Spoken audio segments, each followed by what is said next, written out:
Welcome to Freeman on Real Estate, the podcast about the hard facts behind what's going on in real estate. Realtor Mike Freeman of Coldwell Banker, who holds an MBA in finance, draws from his financial background and deep network to bring the most value for anyone looking to buy, sell, rent, or invest.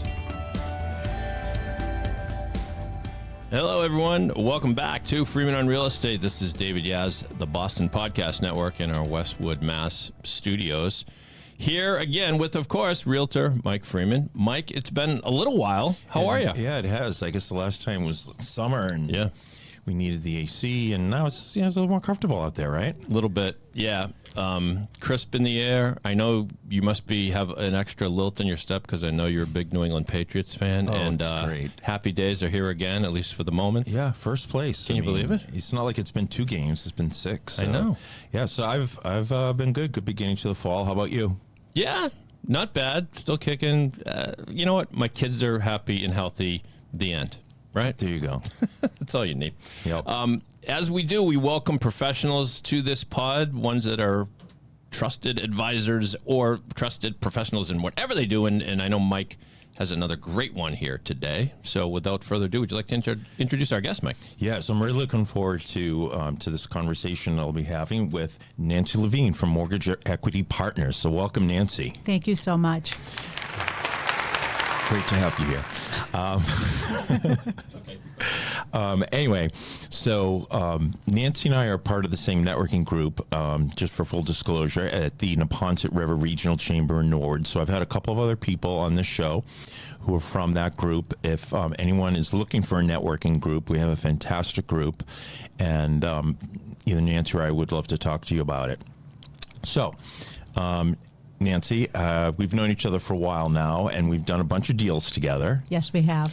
And you've been great to work with. So what I want to start with is, if I think about a new client for me, a new client for you, somebody who maybe it's their first time buying a house and they don't know, maybe they're a doctor or a lawyer or a construction worker, and they're really bright, but they don't know anything about this. They've never been involved in the housing market. So could you talk a little bit about how you work with that person and how you explain to them that the economy plays a role in interest rates? Sure. So when I meet a new customer, I will go over how rates work with the economy, and I explain how we look at the 10-year treasury. It's the best benchmark. The 10-year treasury is about 2.25 spread from rates. So when they're asking me about rates, I can say if you follow along with the 10-year treasury, you can get an idea where rates, the general ballpark. And then I'll go through what changes rates, how we look for the first Friday of every month is the jobs report that gets released. If it's a good job report, rates could get worse. If it's a good job report, rates will get worse. If it's a bad job report, rates improve. So I tell them the first Friday of the month is important. And then throughout the month, we look at inflation numbers because inflation is the arch enemy of mortgage rates. Right. So let's suppose someone is like, okay, Nancy, I really like the way you explain that. But one thing I don't understand is why would good news for the economy result in a decline in interest rates, which I want? But why is that? That sounds like it's counterintuitive. Why is that? Well, the bad news, that people are pulling money out of the stock market and putting it into the bond market from fear. Because the markets, they measure fear. Absolutely. Yeah, so that's what we find. Both of us find, Nancy sees it more than I do, but if there's if there's high inflation, if unemployment is high, things are bad for the economy, then that is going to result in people, most likely, it's a rule of thumb, right, they're going to be going from stocks to bonds. And bond prices, not to get too much into it, but bond prices move inversely with interest rates. So it's a good thing for people to think about that if people are buying bonds or bond funds, the interest rates are going lower. That's good if you're buying a mortgage. So worse economic news means lower interest rates, which are better. Right. Okay? I have that right? Yes. Okay, good. And then the other thing, too, is I'll tell them, if you're watching the stock market, if it's a good day in the stock market, typically it's it's not a good day in the bond market. Right. And that affects our rates. So it's a seesaw. Rates will typically go up in that instance, which Correct. is not good for people. Yeah. No, they want to hear low rates. That's what they're used to. So the opposite is really what people are looking for. You really Correct. want bad economic news, which seems counterintuitive, but that's what you're looking for if you remember nothing else. Correct. So you mentioned the 10-year T-bond, Treasury bond. So why the 10-year versus, say, the 3-month, the 30-year? Is there a reason why that's the primary thing you look at? Yeah, so it's a good benchmark because the average mortgage lasts between 7 and 10 years. Yeah, that's what I find too. And if I don't have a smart mortgage person who's going to explain things like Nancy is, and sometimes people have their own mortgage person and they don't explain things as well as you do. And so, you know, that's where I'll want to come in and explain it to them like that's the average length of a mortgage. And it's, and we've seen over time that I don't have the numbers in front of me, but if you looked at the average length somebody holds a mortgage 10 years ago, 20 years ago versus now, it's definitely gotten even less. Right. But the 10-year Treasury bond is still what people use as a measure. Yeah, it's the benchmark. Yeah. So how much time would you say, you talked about what you look at during the month. So how much time would you say you spend during the course of a month looking at economic news and then seeing how that relates to the interest rates that your customers are going to have to pay? Great question. I actually subscribe to a service that I follow every day. There's a video every morning talking about the day's events and what reports are coming out. So I follow that, and I keep track of the 10-year as well. So I keep a chart, and then I can look back and see where rates are and where the 10-year was to compare. Yep. But the service that I have, it lets me know what the market's doing. I get texts 4 times a day. There's alerts if the rates get worse. There's alerts if the rates improve, which is great. And they just have a lot of information. It's a great resource for me. And I follow the experts because I'm not an expert in the economy. So I follow the experts and I learn from them. And then I pass that information to my clients. And I get that information too. You pass it to the realtors you work with because I get, I believe, a weekly email from you with economic news, and it's very comprehensive. Sometimes what I get because everyone puts you on the mailing list, right? So unfortunately, I have to disclose, Nancy, that I do get updates from other lenders. It's okay. But theirs, it's not usually as comprehensive as yours. I think that's good to know. Yeah, so it really gives me a good understanding of all the different factors. So, okay, so here's the ultimate question. I know this is what people are thinking, and you know what I'm going to say, and I know the answer is it depends. It depends on a lot of different factors, and I'll let you. So actually, why don't I let you talk about it? So if somebody says, at the beginning of a conversation, so Nancy, what's your rate? Right. How do you, obviously there's no one answer. So how do you handle that? Right. There's no one answer for that question. Basically, what I have to do is ask 26 questions to figure out what the rate's going to be. Yes, because rate equals risk. The higher the risk, the higher the rate. So credit score, the type of property, are they showing, is it a bank statement loan? Is it a full doc loan? There's just so many questions that we have to ask. So I just can't give a blanket rate. Is it a 30-year fixed, a 15-year? Is it an adjustable, jumbo, FHA, conventional? There's just so many questions. It's all those things. It's the type of loan, and then it's the type of credit risk that person is. Right. Yeah, exactly. So what are rates right now? No, I'm joking. Can't tell. I'm joking. It's also, too, like the type of property. Is it a condo? Is it a single family? Is it a multifamily? Is it an investment? Is it a second home? So I'm going to try to narrow it down a little bit. Okay. And I know you hate this. I would, too. So let's suppose you're somebody with 750 or so credit score. It's a single-family home. It's in Greater Boston. They're going to put down 20%, so they're not going to have PMI, private mortgage insurance. Mm-hmm. Is that enough to give you? I know that you would sit down and ask the 26 questions, but let's just say that's kind of the profile of the person. That's good credit. That's good. It's going to be really good. Probably the top level. So in the mid sixes for someone like that? Mm-hmm. Okay. So depends on the day and the time. Right. But we're somewhere around 6.5%. And we were, I would A say, little bit less too. I a mean, little bit less. could Okay. be. So at the low point, we were at 3 or even a little below, right? Correct. So we're still about double, a little more than double that. But we're lower than we were. Right, but if you look at that 40-year average, we're still below the 40-year average. Absolutely. And that's actually what was going to be my next question. So if you look at, so in the last, since rates went up from 3%, which was what, like 3-4 years ago? Correct. What's the highest rate, or what would you say how high did rates go in the last few years? 8? Yeah, Yeah. mid-eights. And so we're already down. We're already down in the low 6s, which is great. But you're right. Historically, if you look at the last 40 years, I mean, my parents' first mortgage was probably 15, 18%, right? I mean, people Right. had like even 20, right? Yeah, like in the 80s, I think they were like 16%. Yeah. The 1980s. Then Reagan came in and everything got better. we won't get into politics. But no, interest rates came way down in the 80s and after that. So I think that's important for people to know, that you look at, people are out there. I meet people every day who are looking for houses, and they always want to know where interest rates are, and they're always trying to predict where they're going to be. But it's sort of like predicting what a stock's going to do, or a bond's going to do, or what home prices are going to do. And they all fall into that same category where I tell people, don't try to time the market.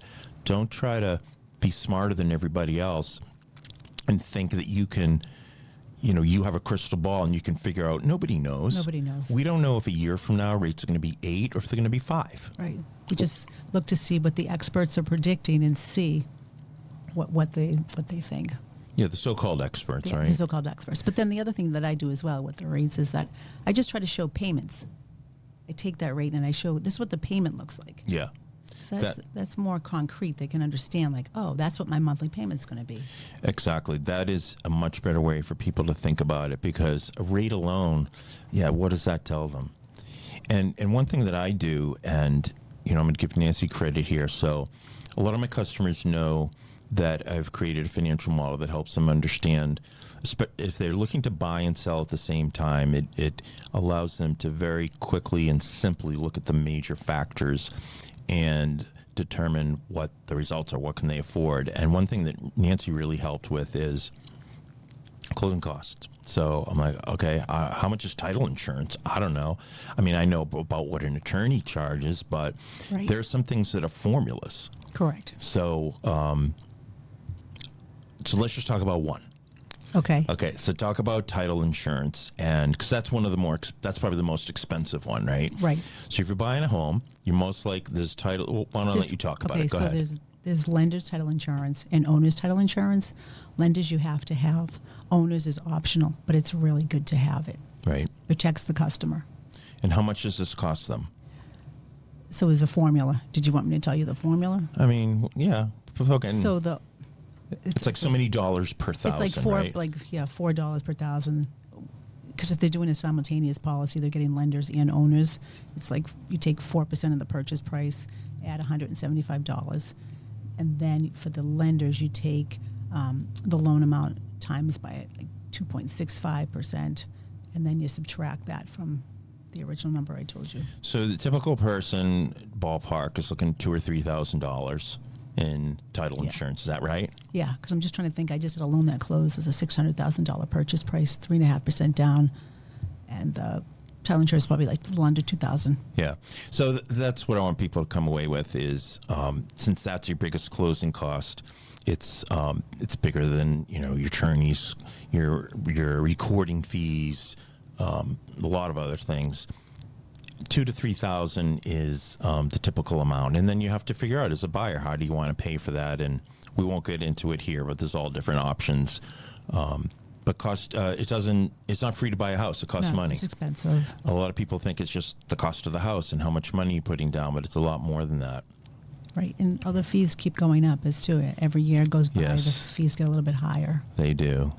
So let me ask you one other question, and then we'll go to the more about section. But Okay. I want to ask you, how would you say that, what are some ways that you differentiate yourself? I know you've done a lot of different things in your Sure. experience. So can you talk a little bit about that?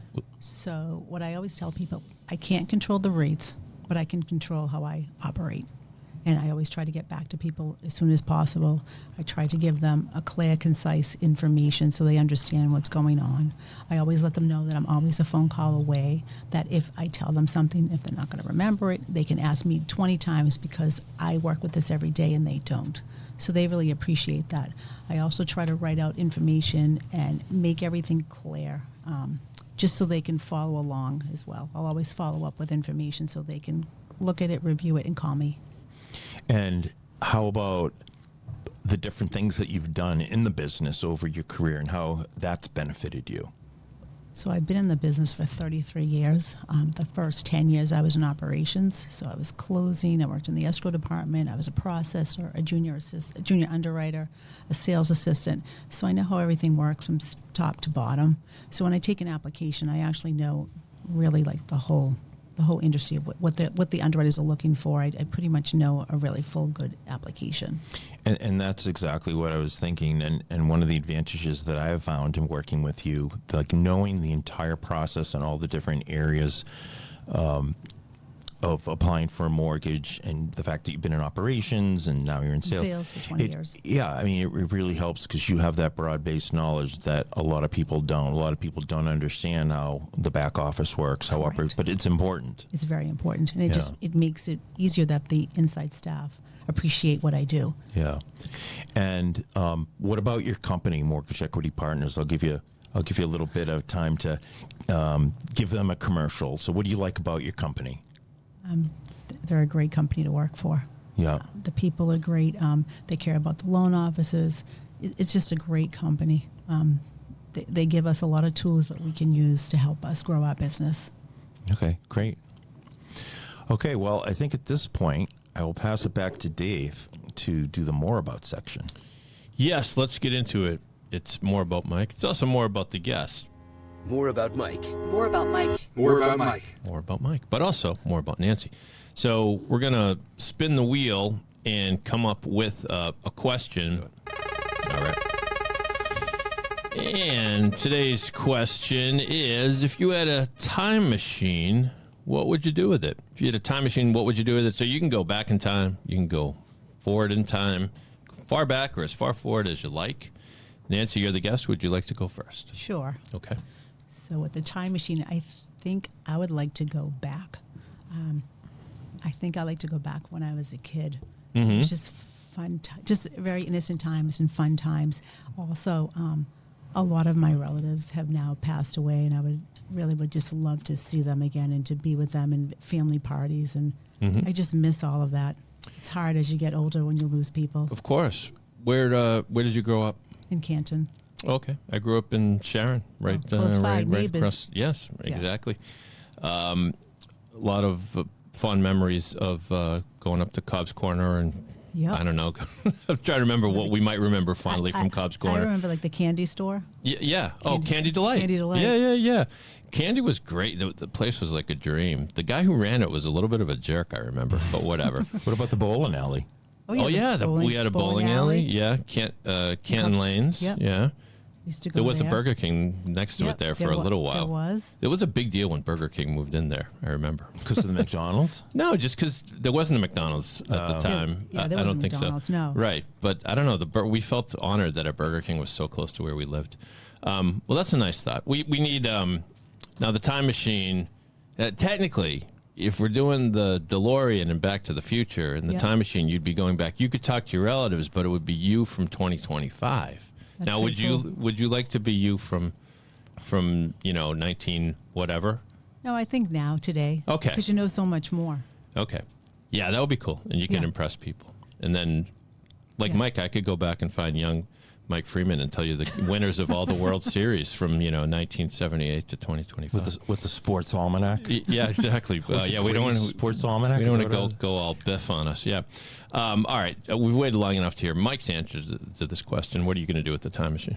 So I really like Nancy's answer, and mine is somewhat similar. So I'd probably go back a couple of 100 years, and I think about that scene in Back to the Future when Marty McFly meets his relatives with the first ones to come over from the old country, from Ireland. Yeah, they got the Irish brogue or Yeah. the some kind of Cockney accent, I think. Yeah. So I'd like to go back to, I mean, the different sides of my family came over at different times, but I'd like to go back to like the late 1800s and meet great grandparents that I never knew, and I'd want to be me at about this age. I don't know, within the last 10 years, and just be able to talk to them about, what they're thinking about and coming over to this country, and why do they want to do that? Like, it'd just be really cool, and also to see that how different everything looked. Like, can you imagine what Boston would look like? Yeah. Or any of the places we're familiar with, right? Yeah, it's and you think that we have it so much better now with technology and everything else. There was a TV show about it was James Franco was in it, and he was going back in time, basically to thwart the Kennedy assassination or something like that. But the point of my story is he would go back. When he came back, he said the 50s or I guess it was early 60s, right? Early 60s, like. You go to a diner, everything tastes so good.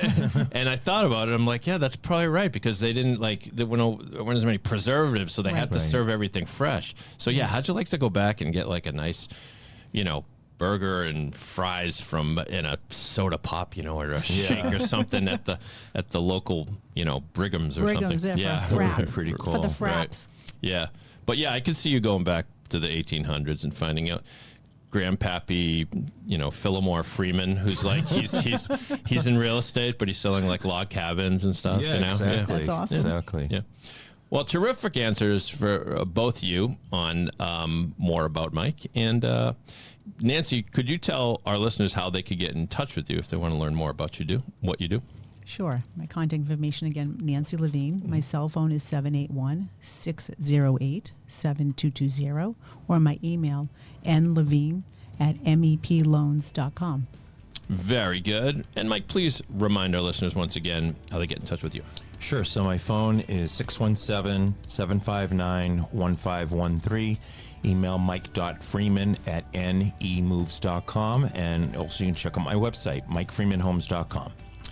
Very good. We thank you for tuning into the podcast. If you're listening on the audio version, you should know that there's a version on it. This will be on YouTube, right, Mike? That's right. Yeah, okay. It'll be on YouTube. Check that out. Please subscribe/follow to the podcast wherever you find your pods. And we thank you for listening to Freeman on Real Estate.